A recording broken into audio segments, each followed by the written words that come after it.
Hey everybody, welcome into the podcast. It's Retirement Approved with Matt and Steve. Paul here with me to talk about some Q&A. We got some questions from clients, listeners, viewers, all that good kind of stuff. So we're going to talk about that this week here on Retirement Approved.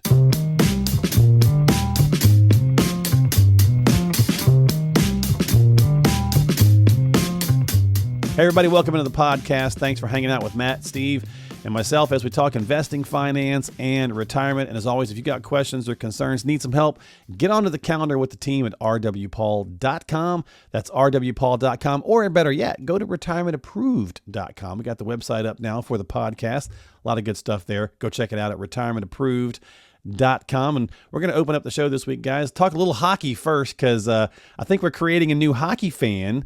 And I want to talk about that because I'm a hockey fan. And of course, I'm down here in Carolina, so my Canes are doing well. Wings, they almost made the playoffs. They almost made the playoffs, but we got a new hockey fan, sounds like. Oh, man. Last time we talked, I told you I was going to take Silas down to the game. And I was hoping for a Wings win. I was hoping the game would mean something to it. And it was the last game of the year, the last game of the year here at LCA. And we got him down there. Playoff implications on the line. We needed to win that game to possibly make the playoffs, so it was crazy atmosphere there, and overtime win. Nice. We tied it. We pulled the goalie, tied the game up, and then won in overtime. I think we have a clip of Silas. We got a picture for sure. Yeah. Picture. Yeah. And he's just going crazy. He got up on the jumbotron. He was so stoked about that. Took him home after the game. He's like, I don't even want to go to sleep because I don't want this night to end. That's awesome. Better yet, it was a comeback win. 4-1 we were down, and Steve and I just looked at each other and went, man, we took him to a terrible game here. And yeah, that's a great experience there, right? So, I used to live in Detroit for a long time. Obviously, that's how, we all know each other and everything.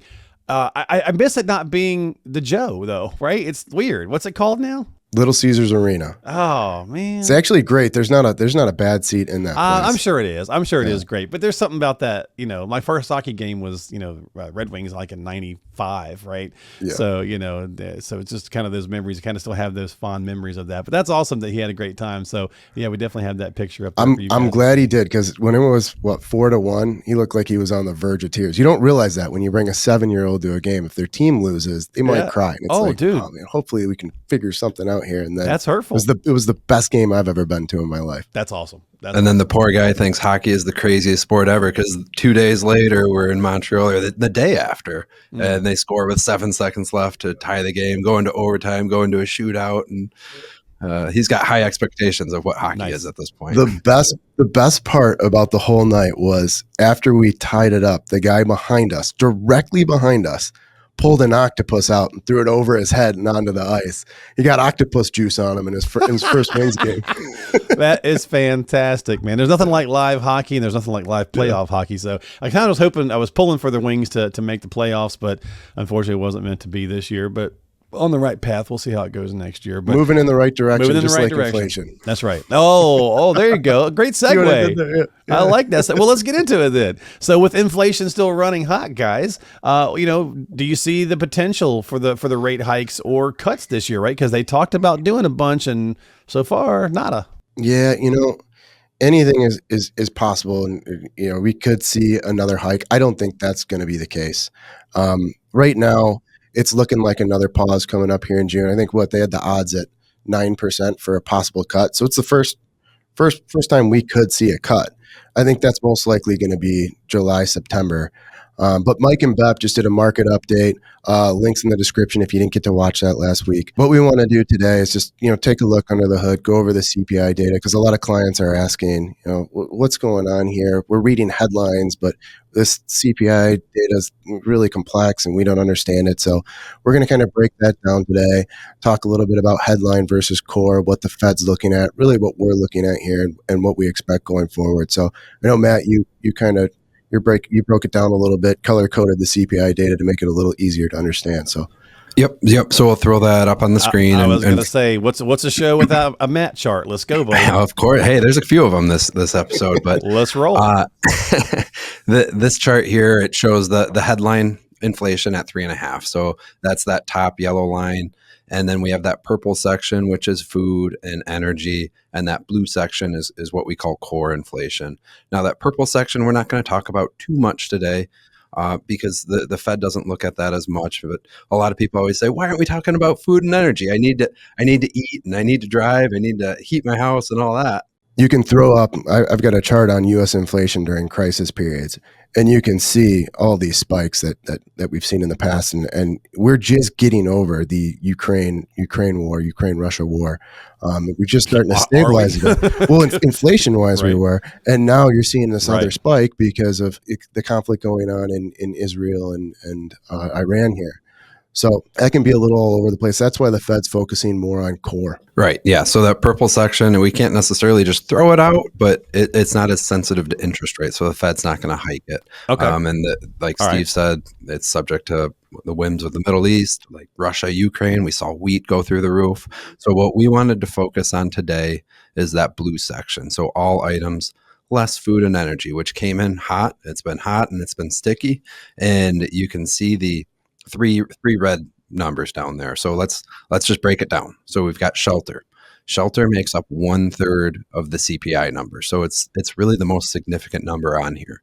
It's come in hot, and it's not going down. We can see 5.7. And the reason for that is it lags. And what happened a couple years ago? We saw all of our houses increase in value, and nobody wants to sell anymore because interest rates are so high. What else did we see increase in value post-pandemic? Automobile prices. I mean, especially through used. the roof. Used. That's why you're looking at transportation services, another red box there. I mean, auto insurance is just through the roof, driving that up. So, I mean, that's going to lag as well. And that's why we're trying to make this point here.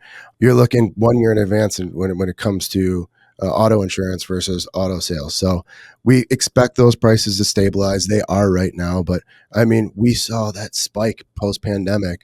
And then beyond that, just replacement parts were more costly. And then we've got these EVs and hybrids that are more expensive to fix. And on top of that, you look at, traffic deaths and road rage incidents, and they're way up post-pandemic. I think everyone's just driving around pissed off about this inflation. That's probably very true, right? It seems like everybody's pissed off about everything, right? Go to a hockey game, you'll feel better. Right? Exactly. Yeah.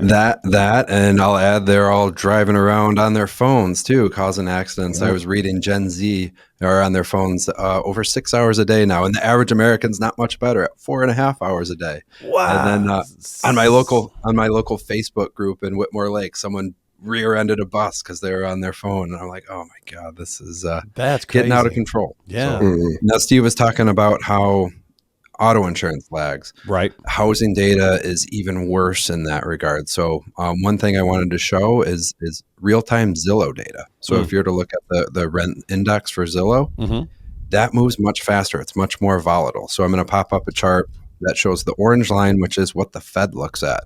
And it moves like a turtle compared to current rates. Right. So if you were to factor in where housing really truly is today, that CPI number is going to be much closer to that 2% number. But unfortunately, that's not what the Fed's looking at. But it is trending in that direction, which gives us hope. But that's not to say we don't run into other issues. So that third red number down there, you see medical care services. That's going to be hospitals.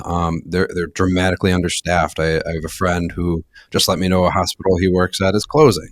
Really? Wow. That's another supply issue. So all three of these are really supply issues when it comes to housing. The market's tight. Yeah. Cars a couple of years ago, hard to get your hands on one, and then really labor shortage, a labor supply in the medical field. So I don't think an increase in interest rates is going to fix that. The key here is not hiking rates to fix these. With the hit on these three sectors, man, I mean, that kind of puts them in a pickle, doesn't it? Right.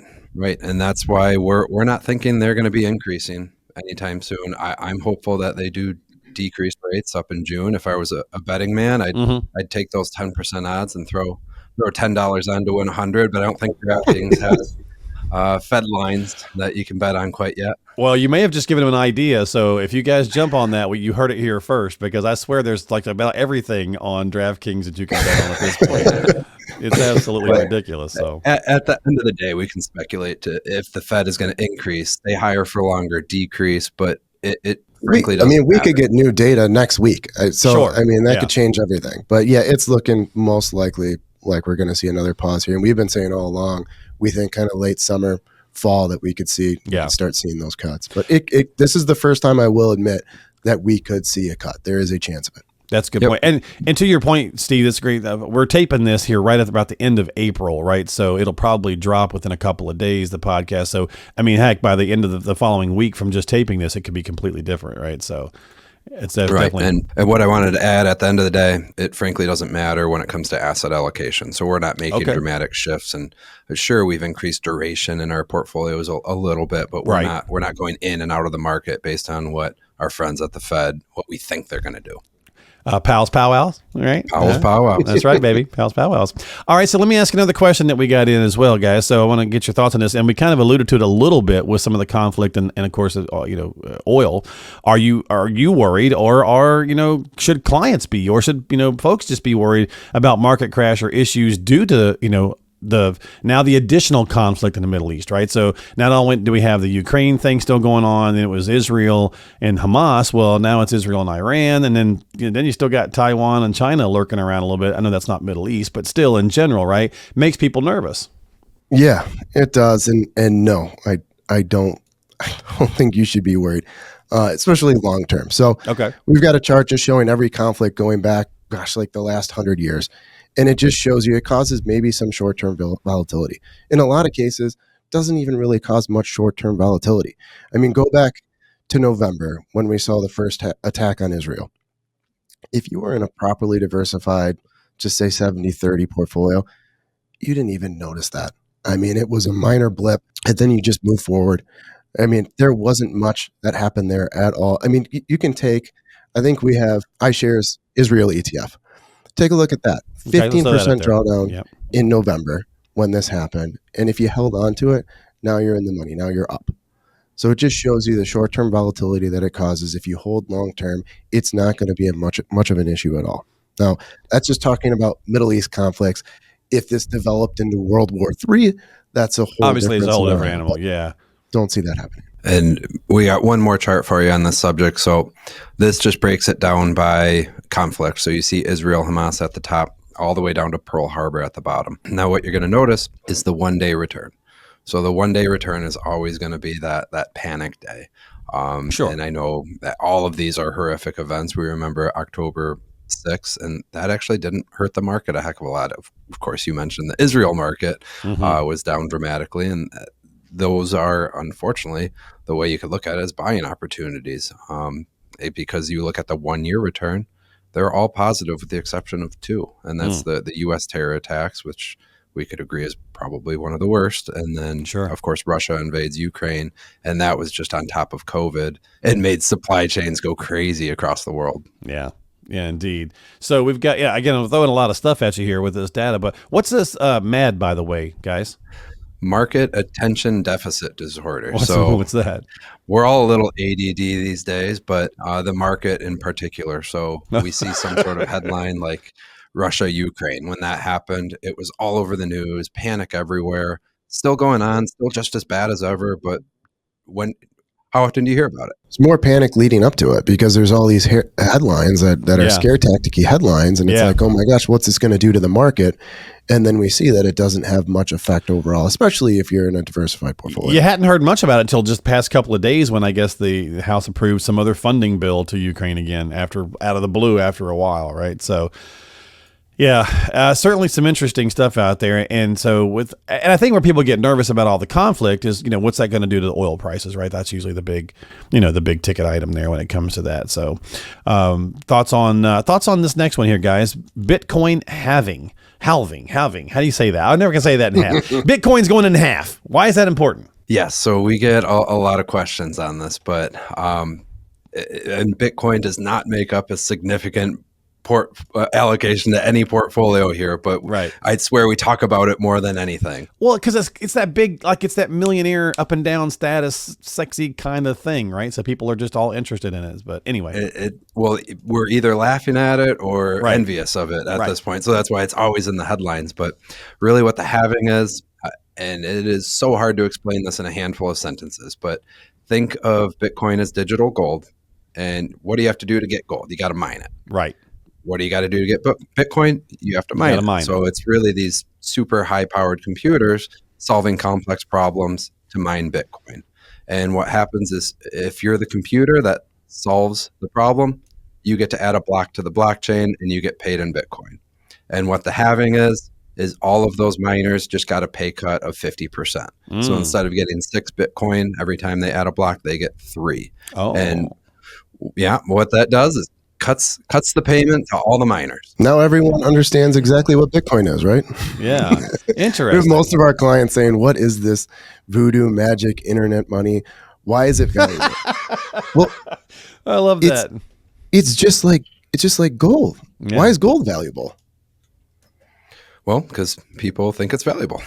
Exactly. We assign value to it. Yeah. The same thing with Bitcoin. It's this pristine currency that no government can control. They can't just print more of it whenever they want to. They can't press a magic button. And that could be the sex appeal to that, some of that too, right? Is that so far right now, regulation, government hands off, so to speak, right? Exactly. And it's not going away.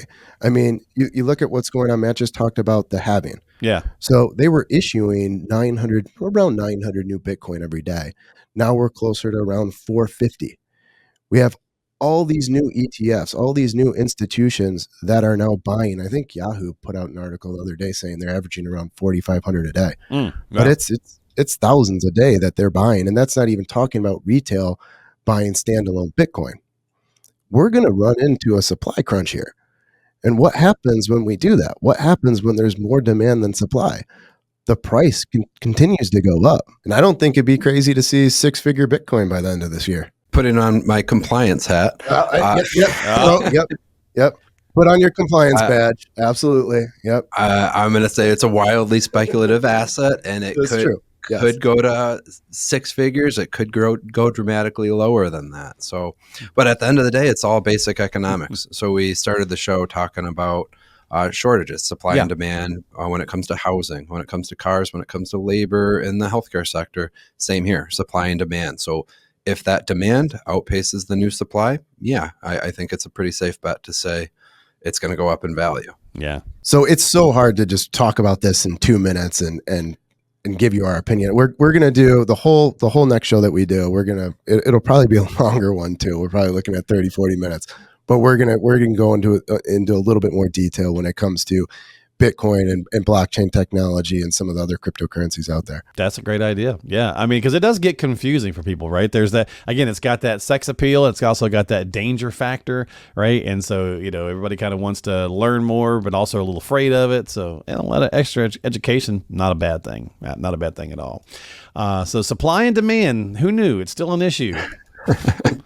Basic econ, right? Never changes, right? Never changes whatsoever. So, all right. Well, I think that's going to wrap it up this week. So again, if you guys got some questions, need some help, you reach out to the team. Of course, we've got some of those slides that we had in there for you. So hopefully you can check those out. And that kind of explains just a great thing about podcasting. You can always go back and watch. And don't forget to check us out on YouTube or Spotify or Apple with a little, ring the bell for notifications so you catch a new episode when that stuff comes out, all that good jazz. Of course, if you want to make it easy, just go check out retirementapproved.com.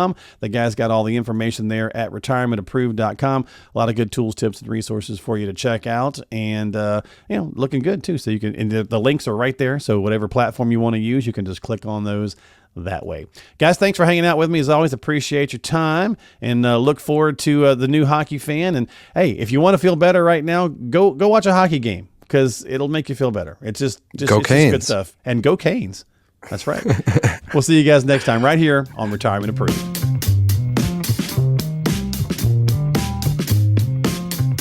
Retirement Approved is brought to you by Richard W. Paul & Associates, an SEC-registered investment advisory firm. Throughout the presentation, we may generally discuss different financial vehicles. However, nothing we say should be construed as a recommendation to buy or sell any financial vehicle, nor should it be used to make decisions today about your investments or insurance. For full disclosures, check the show notes of today's episode.